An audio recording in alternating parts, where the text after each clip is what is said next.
Shabbat Shalom. If one were to ask, what is the one most famous prayer in Judaism? Some might suggest maybe the Shema. Others maybe the Hamotzi.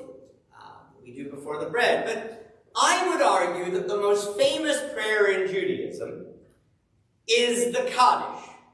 And the reason is that every single TV show or movie that includes a Jewish character who either dies or someone they know dies, at some point in that episode or in that movie, someone will be reciting the Kaddish. And so I would argue that basically that's the prayer that people around the world, anyone who has ever watched a TV show that includes a Jewish person who dies, knows the Kaddish. But here's the thing. I say the Kaddish, but actually there are several Kaddishes. And so I want to look at a few things with respect to the Kaddish as we continue this series that I've been doing on Jewish prayer. And first of all, so that people understand, there isn't the Kaddish. What we usually think of as the Kaddish is one particularly well-known Kaddish, the mourner's Kaddish, but there's actually quite a few Kaddishes. There's the Chatzi Kaddish, which is the one that we chant in between the beginning of the service and the main part of the service. There's the Kaddish Shalem, which is done at the end of several parts of the service as a capstone. There's probably the Kaddish that started them all, the Kaddish de Rabbanan, the rabbi's Kaddish, which is a prayer that we do traditionally end of a study session, and the idea is that it praises God and thanks the teacher, thanks the rabbi for the teaching and the inspiration. And there's a variety of other Kaddishes that most people, even rabbis, don't generally come across that often.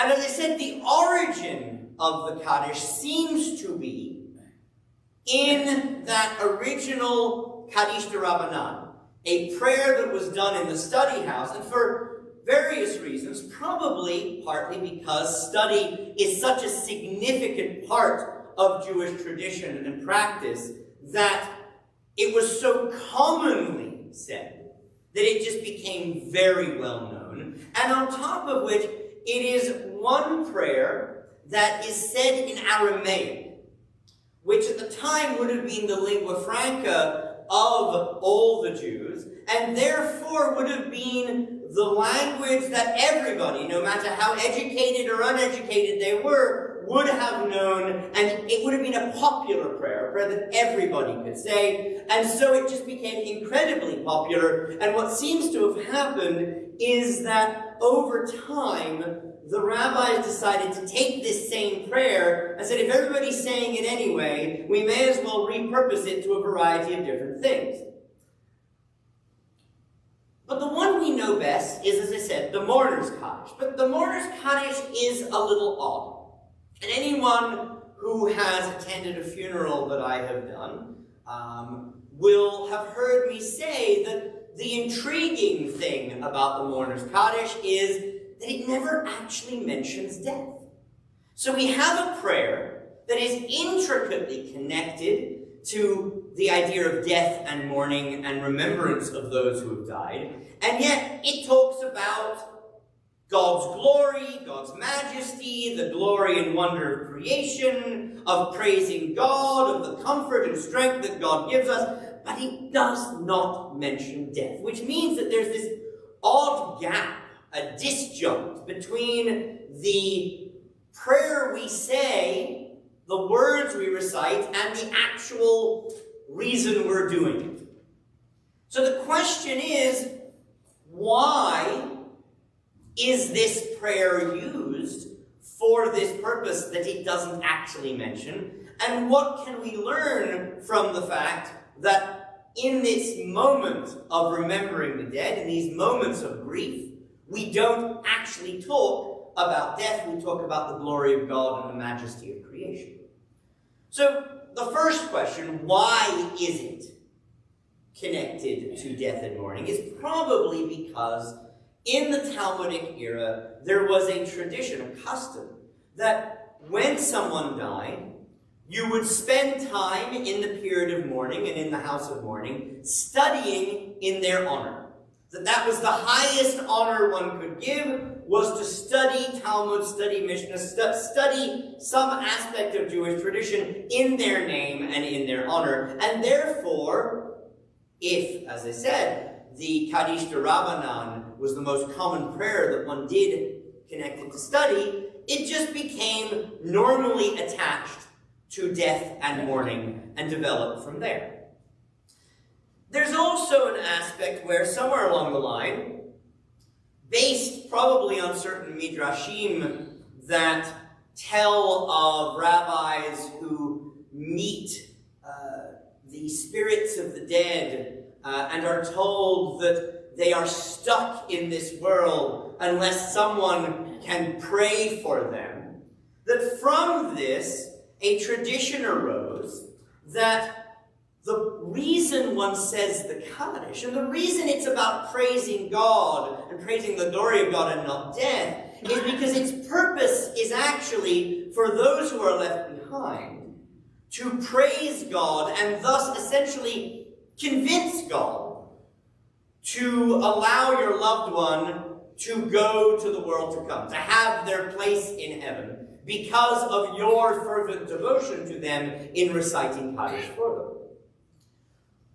But even early on, rabbis argued that actually it wasn't really about convincing God of anything, but that like most prayers, this really was about convincing us of something, reflecting back on us.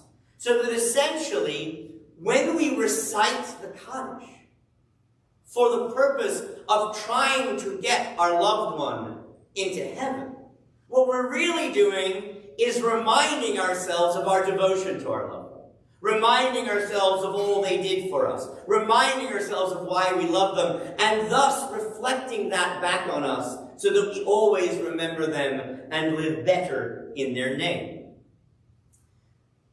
And perhaps this idea is most clearly said in a wonderful poet by Merritt Malloy called Epitaph, which goes like this. When I die, give what is left of me away to children and to old men that wait to die. And if you need to cry, cry for your brother walking the street beside you. And when you need me, put your arms around anyone and give them what you need to give me. I want to leave you something better than words or sounds. Look for me in the people I've known or loved, and if you cannot give me away, at least let me live in your eyes and not in your mind. Love doesn't die, people do. So when all that's left of me is love, give me away. Now another idea that I came across more recently actually comes not from a Jewish scholar, but from a famous Jewish actress. Many of you will know the actress Mayim Bialik. Mayim Bialik, who those of us of a certain age will remember from Blossom, and the rest of us will know from Big Bang Theory, is not only a wonderful comedian actress, but is actually a very committed modern Orthodox Jew, who is very publicly proud of and engaged with teaching and sharing about her Judaism in the public square. And in the aftermath of her father dying, she wrote an article describing the experience of mourning for him and of reciting Kaddish every day for the mourning period in his memory. And for me, the most significant thing she noted was that it wasn't really the prayer itself that was significant. It was the routine, the groundedness of it. The idea that the tradition was to say this prayer every day, which meant that you had a reason to get up, to get out of the house, to go meet with other people. Because we're supposed to recite this in a minyan, in a group of 10 people or more. And so what she argued was that As she said, grief is chaotic. It mushes your brain and makes it hard to think straight and see straight and talk right. The fact that I can show up somewhere every day in the midst of the chaos of grief gives me hope that order will return. I can have discipline even though I am grief-stricken, out of sorts, and feeling crazed. It gave her, and in her view, it gives all of us something to hold on to, an anchor, something solid to do and to think about and to act on in the midst of that craziness, that midst of that chaos of grief. And thus, that is the reason why we recite the Kaddish as someone dies. Perhaps, ultimately, the most significant reason is this. It is simply that we recite a Kaddish that doesn't talk about death, but praises God and talks about the glory of God and the wonder and majesty of creation. Because ultimately, this is a prayer that we say in our darkest moments. And so in those darkest moments, this is a glimmer of light. This is light against the darkness. This is order in the midst of chaos. This is hope in the midst of hopelessness and grief. This is an opportunity to remind us that there is life beyond our grief, and to keep going. And to keep going in the name of the person who has died and in their memory. Or as Rabbi Harold Schulweis once noted, speaking about the yahrzeit, but equally applicable to Kaddish, once it was about my ancestors deceased, now it is of children alive. Once it was about a distant past, now it is about tomorrow. King Herzog.